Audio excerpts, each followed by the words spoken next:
So thank you guys for being here. We're going to do a fireside chat about customer success. If you guys all want to listen in, it's fine with me. But we're just going to have a chat. So start by having everyone introduce themselves. Ladies first. I'm Jenifer Yorke. I am the head of client success for Bazaarvoice. What you might not know is that you've actually used Bazaarvoice. So we are software that go on consumers, retailer and brands' websites. We help them collect consumer-generated content, so reviews, videos, images. Use that information, get insights for their internal supplier teams, and then syndicate that out across the network to increase conversion. Great. David? Hi, I'm David Apple. I'm the VP of Customer Success at Typeform. You should all know Typeform because you use it to register to SaaS Talk. But for those of you who don't, what we do is kind of beautiful online forms and surveys. A little bit like SurveyMonkey and Google Forms, but what differentiates us is that the Typeforms are much more conversational. So our respondents get a better experience, and our customers tend to collect more data and better quality data than with any other tool. Thanks. Rav? Hi, everyone. My name is Dhaliwal. I run the customer success team for Slack in Europe. Slack, for those of you who don't know, is a messaging app. It's designed to bring together all of your tools, people, and content in order to get your work done. Rav's a newlywed, just finished the second part of his wedding. You can ask him about that later. Congratulations. I never knew that'd make me so popular. And I'm Dan Steinman. I'm the general manager of Gainsight EMEA. So Gainsight, as most of you may know, is a customer success platform. Someday, many of your small companies will grow into needing something like Gainsight to run customer success. So, you know, the title of our discussion up here was about scaling customer success, which we'll talk about in a few minutes, but it kind of struck me as we were talking about preparing for this that for many of you who are at small companies, it probably makes sense for us to spend a few minutes talking about the fundamentals of customer success, because you got to get those right, otherwise the scaling doesn't make any sense. So maybe we just start, because one of the things you'll find is company to company, customer success doesn't necessarily mean the same thing. It certainly doesn't mean you do the same thing. So I think it's worth it maybe for each of us to talk for a minute about what does customer success mean at each of your companies. So Jen, why don't you start again? So customer success at Bazaarvoice is actually called client success because our clients' customers are, you know, the people that buy their products.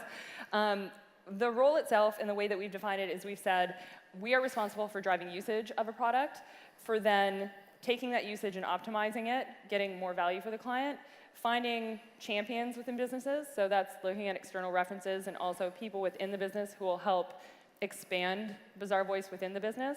And at the end of the day, the metrics that we're looking at are retention and also bookings. Yep. David? At Typeform, the customer success team covers basically the whole customer journey in that we have support, education, what we call customer experience, which is all of our one-to-many proactive engagement, account management, which is the one-to-one proactive engagement, sales, and operations. So it covers everything, and what we're trying to do is create a seamless customer journey with nice handovers from one team to the other, and ultimately we're trying to drive retention. So at Slack, our goal as a success team is to help people, make people's working lives simpler, more pleasant, more productive, which is actually the overall mission of the company. The way we do that is we focus on two things. One is product adoption, similar to what Jen was saying, but also product stickiness. And by stickiness, it's essentially driving value. So we have a messaging product, but messaging is really only scratching the surface of what something like Slack does. And so we spend a lot of time working with customers to help them understand and move very complex and sometimes simple high-frequency transactions or workflows into Slack. Yeah, the way I define customer success at Gainsight is pretty simple: optimizing the value of your install base.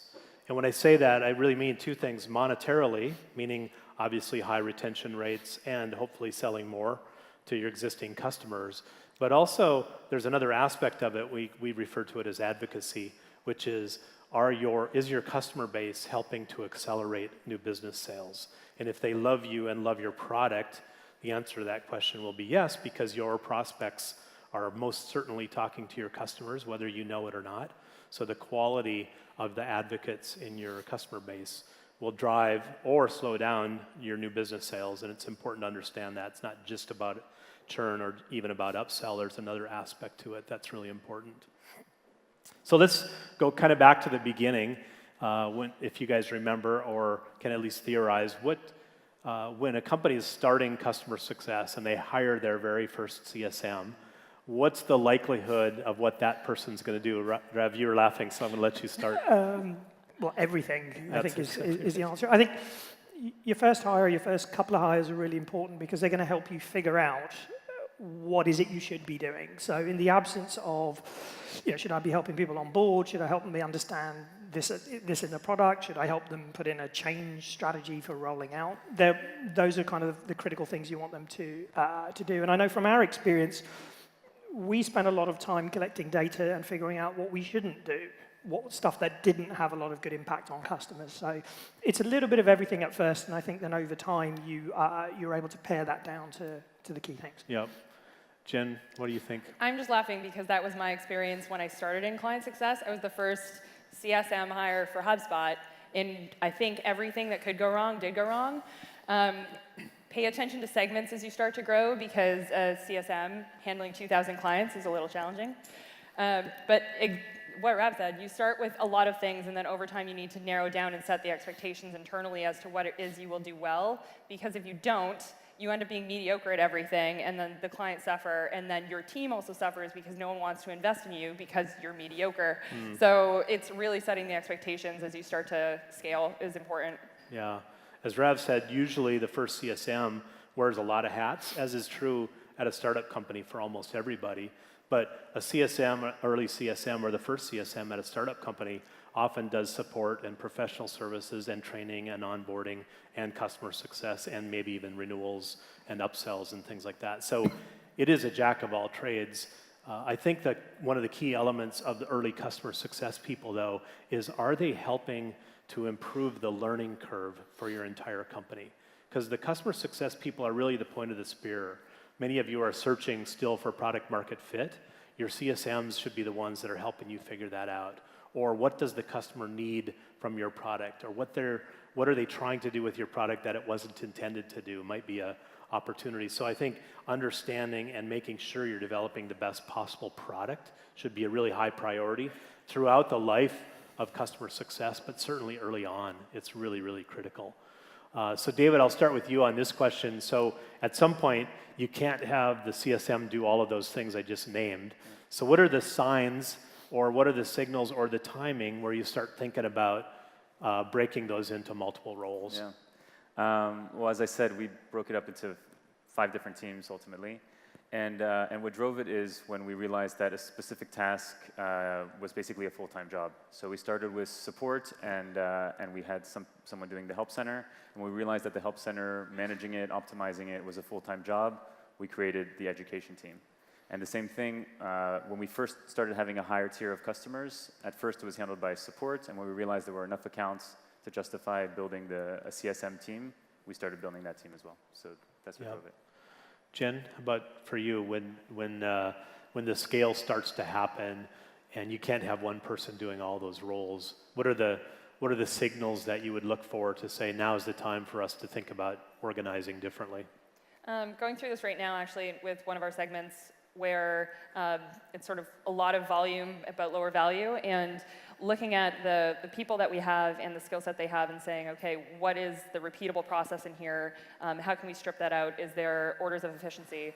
And deciding which one of those you'll get the best ROI from. So for us, like on our lower segment, we're actually bringing in a renewals person who's going to take all those renewals. So for me, that's the way that I look at it. It's like, what can I automate first and start taking that out? And then I look at, okay, what other additional roles would I need? Yeah, I think it's important to understand that this question is not if, it's only when. Because if you look at every public SaaS company in the world, every one of them has a separate support team, a separate onboarding team, a separate customer success team, separate services team, et cetera. So you're going to all end up there sometime right before your IPO. So think about when the right time to do that is. And my simple rule of thumb is as soon as one of those things requires at least a full-time person, then separate it. Because you can't manage people effectively when they're doing multiple jobs. It's very hard to say, are they good at their job or not? So you want people who are focused on the key metric for each of those organizations, and it's different for all of those organizations. So I promised Rob that I was going to pull this line out of him. I'm going to do it right now. Rob, Slack is one of the most viral products in the history of the world. Yeah. So why in the world does Slack need customer success? This is my pithy one-line answer. Yeah, Slack is pretty easy to use, but change is hard. So changing the way people work, whether it's with Slack or whatever your products or services are, will represent some new way of working, and that is intrinsically difficult. And it's the degrees of difficulty, and as I say, we have very good, strong adoption, but we are asking a lot. We recognize we're asking a lot from our customers. We want them to change the way they work, so we would like to help them through that process to make it as easy as possible. Yeah. Rob and I have had this conversation before, and to a certain degree, customer success is just about change management, because most of our products have real value, and they're not impossible to use. What is hard is changing human behavior from doing whatever you used to do in spreadsheets and getting someone to do it in a different way, right? And I think I laugh sometimes. I walk around Dreamforce, and I look at every single booth, and 95% of them are saying the same thing. If you're tired of doing this in Excel, why don't you buy our product, right? That's the way almost every software product in the world started up. So, and when we talk about change, David, I'll just ask you, how do you think about change management when it comes to what your customer success managers are doing with your customers? And do you build in anything in your life cycle process that's specifically around change management? To be honest, that's not one of our biggest focus points. So maybe it's better if I let Jen take that one. Okay. Sorry, Jen. It's like I said, everybody does this differently, so. Yeah. So the last place I was at, Box, definitely change management was actually something that we looked for in the hiring process because it's so important, especially with the industry that Box was in enterprise content management. I mean, people were used to really old servers, or they're used to Microsoft, and they're like, something different. So part of it is your customer lifecycle and the journey and where you're having your quarterly business reviews. We actually had built into that the change management plan and communication plan that the customer themselves would be using internally and checking to see how is that going, what other methods can you use, what's the uptake, and specifically making them responsible for owning that. So we built it in so it was something that came back to every time we had a business review. Yeah. Just sort of out there as well, Dan, change management means different things to different people, so I think it's pretty important to define it for yourselves and for your success organization. But fundamentally, what it is, regardless of product, is it's taking care of the people you are asking to use your product or service so they achieve the outcome, the business outcome that they're after.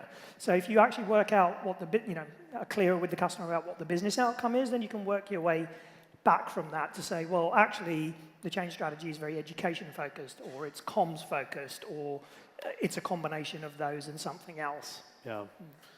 So let's talk a little bit about scale, since that's what some of the people probably came here to talk about.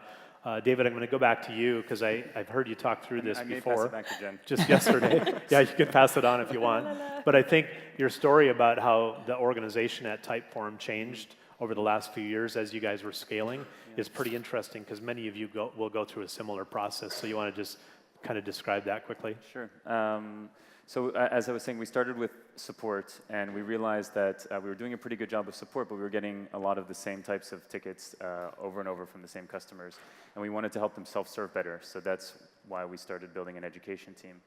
And we had support and education, and when we felt pretty comfortable with that, we realized that we also wanted to be more proactive at helping our customers. So support and education is a little bit more reactive because the customer has to come to us to get help, and we wanted to be reaching out to them, so we created the customer experience team, which is kind of like a customer marketing team, which is proactively sending emails out to our customers and in-app messages based on what we've learned of where the pain points are on our product and where customers are struggling.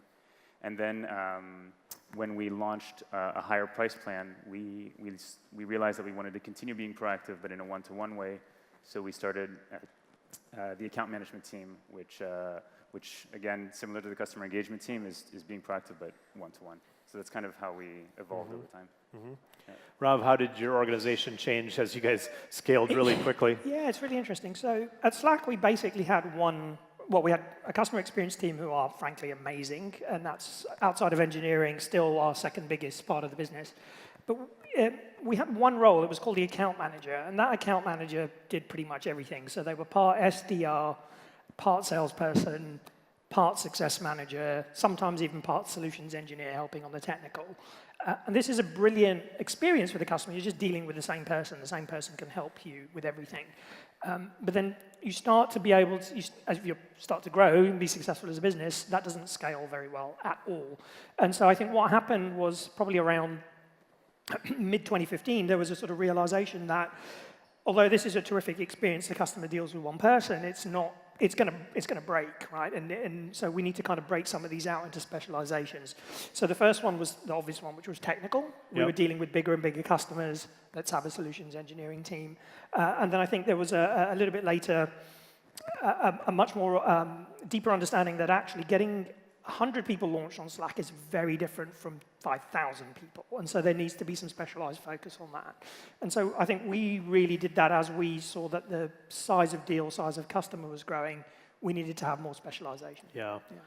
So one of the things that happens when you scale, whether you do this consciously or unconsciously, is you start to segment your customers because we just naturally don't treat every customer the same. I would encourage you to do this consciously as opposed to unconsciously, because it'll work out better. At Gainsight, we have 3 different tiers of customers because those customers have different value propositions for us. And so one of the questions, especially in SaaS, is you almost always end up with a long tail. Right at the bottom of your customer pyramid is a long tail of relatively low value customers. And so one of the questions, I'll start with you, Jen, is how do you deal with that long tail, with that really big amount of customers in a situation where you basically can't afford to spend much, if any, time with them one-on-one?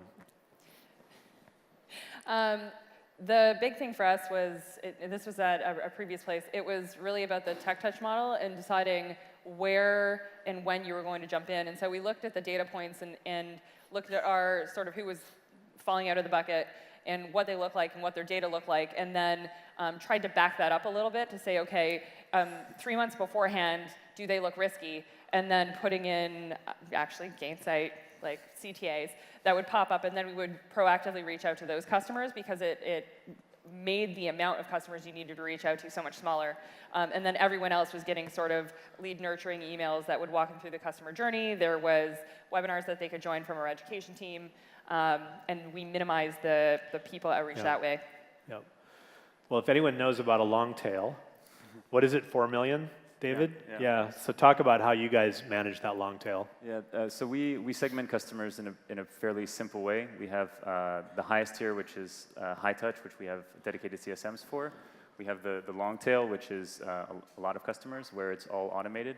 The average revenue from each of those customers is only $40 a month, so we can't afford to really give them that personalized touch. And we have a segment in between, which we call strategic, where our CSMs can strategically choose to reach out to those people if they see a big brand name or a big opportunity to expand. So that's the way we segment them. Yeah. Rob, you guys have a long tail too. Yeah, very, very similar. Although we have our small to medium business, which is companies up to 500 people, the actual account execs for those customers still act as a dedicated point of contact from a success perspective as well. We'll see how long that scales for, I think, over time. But very, very similar. There's a more programmatic layer where we look at data and signals. This makes sense to engage. There's a high touch layer. You pretty much always start with that one because they teach you a lot. That's right. And then that long tail, which is much more, really is actually much more marketing style activity where you're actually helping them to be successful through what would probably look like marketing campaigns. Yeah, it is interesting when you figure out your pyramid, your segments of customers, that bottom part of the pyramid, the long tail, as Rav was just saying, it really starts to feel like it's more of a marketing job than it is a customer success job, because you're using what would be traditional marketing channels to interact with them: email, webinars, community, user groups. You still need a customer success focus because the goal is retention. It's not marketing. It's not necessarily trying to get them to buy more, although that would be nice. It really is all about retention as a starting point, but it looks a lot more like a marketing job, which is really interesting. It means that customer success, 2 people could have the same title and have almost nothing in common. The guy at the top of the pyramid who's managing 2 really big customers, and the person at the bottom of the pyramid who literally is managing 1,000 or 2,000 customers and never talks to any of them. So it's a really, really wide variation, makes for interesting career paths and things like that. So let's check out what Slido has to say and see what got voted up to the top. Let me just pick one that was there for a little while. What is the biggest myth you encountered when establishing customer success? So I cheated and looked at it a couple minutes ago, so I'll start because I already had a thought in my mind. 4 years ago when I started, 4 years ago when I was hiring customer success people, we, as an industry, were essentially looking for people who would build great relationships with their customers.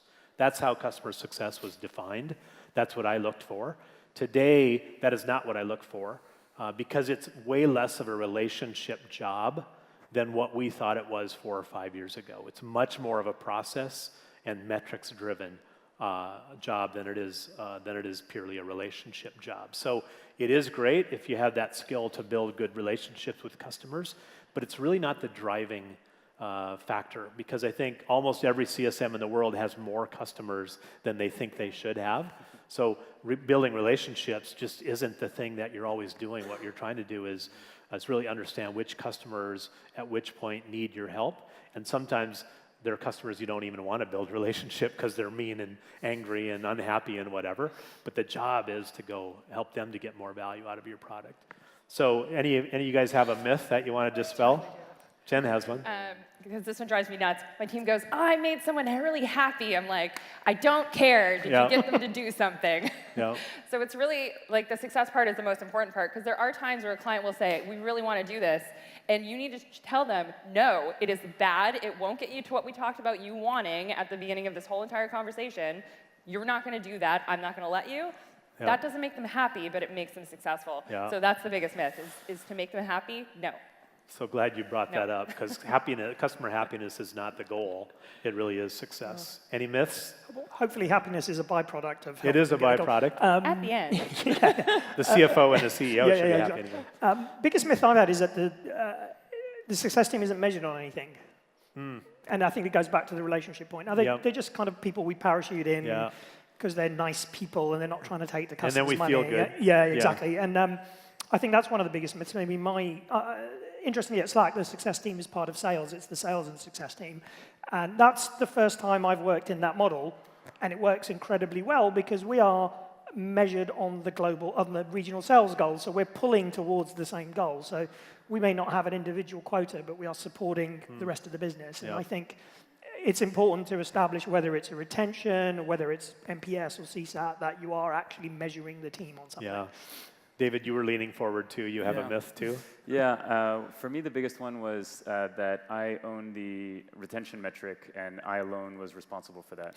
And what I realized is that that's impossible for us to do this all on our own. So I actually spend a lot of my time trying to influence what we're doing in product and what we're doing in marketing in order to drive retention. And it shouldn't just be something that's siloed in customer success.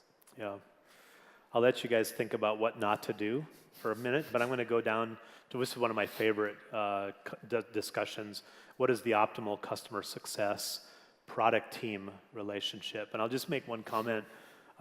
If you read the 10 laws of customer success that we curated with the community, one of those laws is product is the #1 priority. I really honestly believe that the customer success team should be thinking all the time about how to make sure that you have the best product in the marketplace.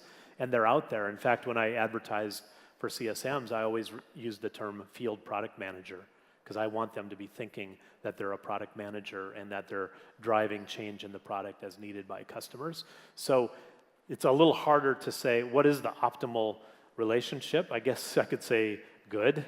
Yeah, we want a good relationship.